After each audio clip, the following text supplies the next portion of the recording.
Your Netflix bill is about to double. And it's not just Netflix. Your cable bill, your internet bill, even the streaming services you don't use yet are all about to get more expensive. And most people have no idea this is coming. Netflix is in talks to buy Warner Bros. Discovery for $72 billion.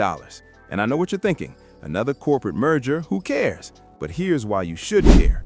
The average American household is already spending $91 a month on streaming services. That's more than cable used to cost. And if this deal goes through, we're looking at price hikes across the board that could push your monthly entertainment costs past $150.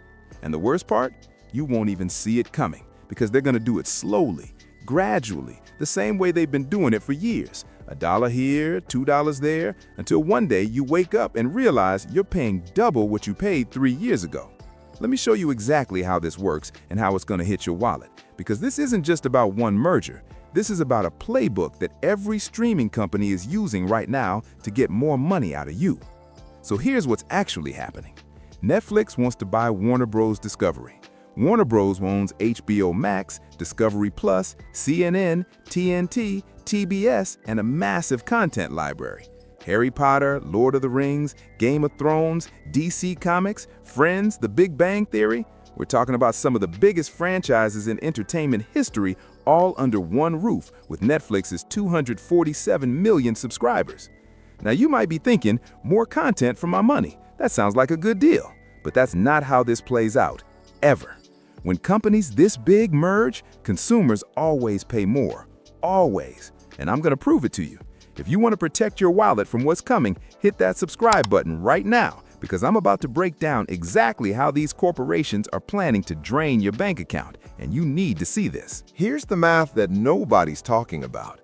Netflix is already $14 billion in debt. When they spend $72 billion to buy Warner Bros., even with financing, they're taking on massive additional debt. And that debt has to be paid back with interest. So where does that money come from? Your monthly subscription. It's that simple. Look at what happened with Disney. When Disney bought Fox for $71 billion in 2019, what happened to Disney Plus prices? They launched at $6.99. 2 years later, it was $7.99, then $10.99. Now it's $13.99 for ad-free. That's a 100% increase in just a few years. And you know what Disney said every single time? We're investing in more content for you. But your wallet doesn't care about more content. Your wallet cares about more money leaving it every month. And Netflix has been doing the same thing. In 2014, Netflix was $7.99 a month. Today, the standard plan is $15.49. That's almost double. And they did it slowly. $1 increase here, another dollar there. You barely noticed until suddenly you're looking at your credit card statement wondering when Netflix got so expensive. But here's where it gets really insidious. When Netflix buys Warner Bros., they're not just raising their own prices, they're eliminating a competitor. Right now you have a choice, Netflix or HBO Max. They have to compete for your dollars. They have to keep prices reasonable to keep you subscribed. But if they merge, there's one less option, one less competitor. And when there's less competition, prices go up. This is Economics 101. Think about your cell phone bill. Remember when there were dozens of cell phone carriers? Prices were competitive. Then they all merged and merged and merged until we had basically 3 major carriers. And what happened to prices? They went up. Or think about airlines. We used to have tons of airlines. Now we have 4 major ones. And ticket prices? Higher than ever. This is the exact same playbook. Consolidate the market, reduce competition, raise prices. And there's nothing you can do about it, because they control the content. If you want to watch Harry Potter, Game of Thrones, Stranger Things, or Wednesday, you have to pay whatever they decide to charge. You're trapped. But the price increases don't stop at streaming. This is where it gets really wild, and this is the part that most people don't connect. Warner Bros. Discovery owns cable networks.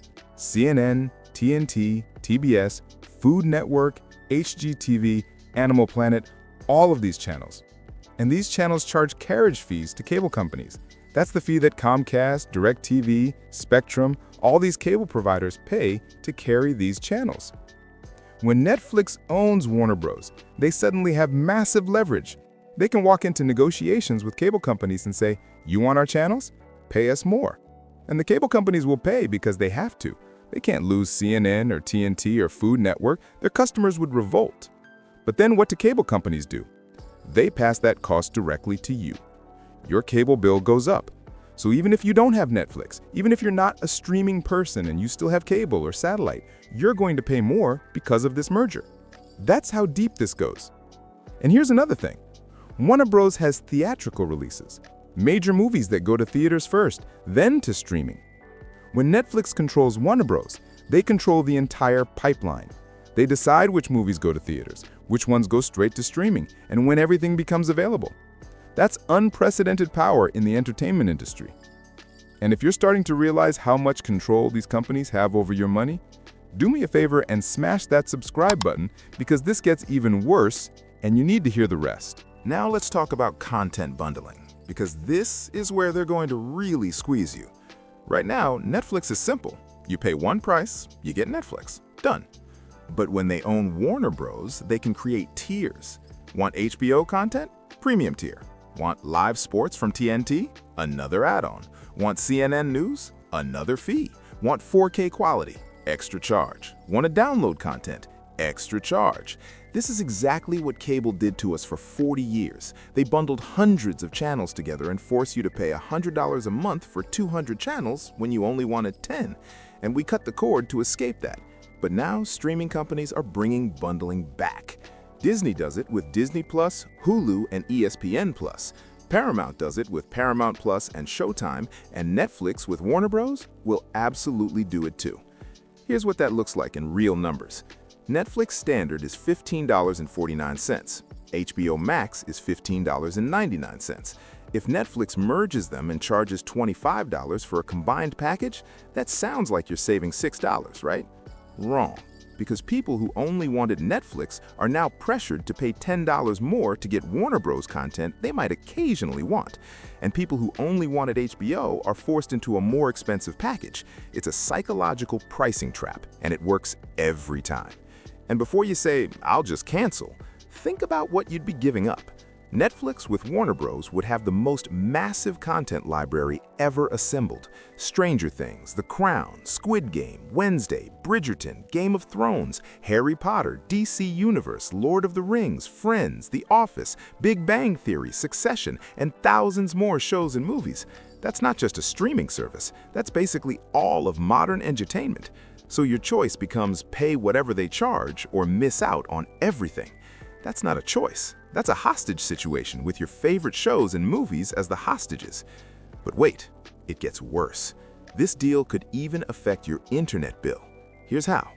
Netflix is already the biggest bandwidth user on the internet. They account for a huge percentage of all internet traffic. Add Warner Bros. Content library and all that extra streaming, and bandwidth usage explodes. Internet providers like Comcast and AT&T have to invest billions in infrastructure to handle that traffic. And how do they pay for it? They raise your internet prices. We're already seeing ISPs implement data caps, charge overage fees, and raise prices because of streaming. If Netflix Warner Bros. Creates even more demand, ISPs will respond with higher prices or stricter limits. So you're paying more for streaming, and you're paying more for the internet to stream it on. You're getting hit twice. Now, some of you are thinking, won't the government block this? Isn't this monopolistic? And look, theoretically, yes.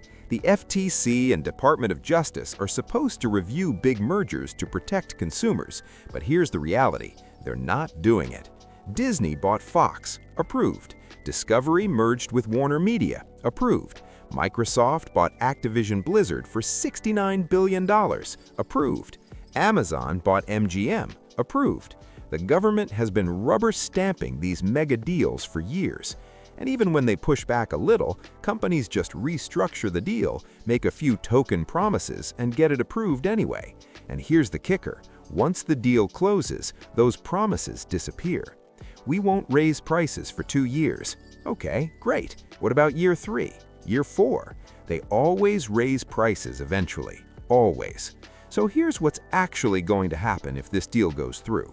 Within 6 months, you'll see a small price increase, maybe just $1 or $2. Netflix will say it's to invest in content or improve the platform. You'll grumble but probably keep your subscription. Then a year later, another increase. Then they'll introduce new tiers with different price points. Then they'll bundle services and charge more for the bundle. Then they'll add fees for features that used to be included. Before you know it, you're paying $25, $30, maybe even $35 a month for Netflix. And when you compare that to what you're paying for other streaming services, you're easily over $100 a month total. We're right back to cable prices, except now you're managing 5 different apps, 5 different logins, 5 different bills, and you're still not getting all the content you want because it's spread across different platforms. This is called the boiling frog effect. If you drop a frog in boiling water, it jumps out. But if you put it in cold water and slowly heat it up, the frog doesn't notice until it's too late. That's exactly what streaming companies are doing. Slow, gradual increases that don't feel like a big deal in the moment, but over 5 or 10 years, you're paying double or triple what you started with. And let's talk about the ad-supported tiers, because this is genius from a business perspective and terrible for you. Netflix launched an ad-supported plan at $6.99. Sounds good if you don't mind ads, right? But here's what really happened. By creating a cheaper option, Netflix made the regular plan seem more expensive by comparison. They repositioned their pricing structure. Before the ad tier, the standard plan was the default. Most people paid $15.49, and that felt normal. But now, Netflix has created a psychological anchor at $6.99. The standard plan is now the middle tier, and premium is the high-end option. They've made the more expensive plans seem reasonable by comparison. And if you want to avoid ads, you have to pay more than you used to. It's pricing psychology, and it's manipulation. If this is blowing your mind and you're realizing how calculated all of this is, subscribe to this channel right now, because I'm going to keep exposing these tactics, and you need to know what's coming next. If Netflix buys Warner Bros., expect even more tiers. Basic Netflix tier, Warner Bros. Add-on, Premium 4K tier, Sports Package, News Package. Before you know it, you're paying $40 to $50 a month, and we're right back where we started with cable. Now, I want to be clear. Netflix hasn't officially announced this acquisition. This is based on reports from industry insiders and analysts. But even if this specific deal doesn't happen, the trend is undeniable. Streaming companies are consolidating, getting bigger, more powerful, and more expensive. We've watched Netflix crack down on password sharing, forcing millions to pay for their own accounts. We've watched them raise prices over and over. We've watched them introduce ads. We've watched them test charging extra for features that used to be included. This is the direction the entire industry is moving. So what can you actually do about it? Because I'm not just here to complain. Here are real strategies. First, audit your subscriptions right now. Cancel everything you're not using regularly. Most people are paying for services they forgot about or rarely watch. You can always resubscribe when there's a show you want to binge. Second, rotate your subscriptions. Subscribe to one service, binge everything you want, cancel, move to the next one. Companies hate this, which is why it works. Third, use free trials strategically. Streaming services constantly offer promotional deals. Take advantage of them.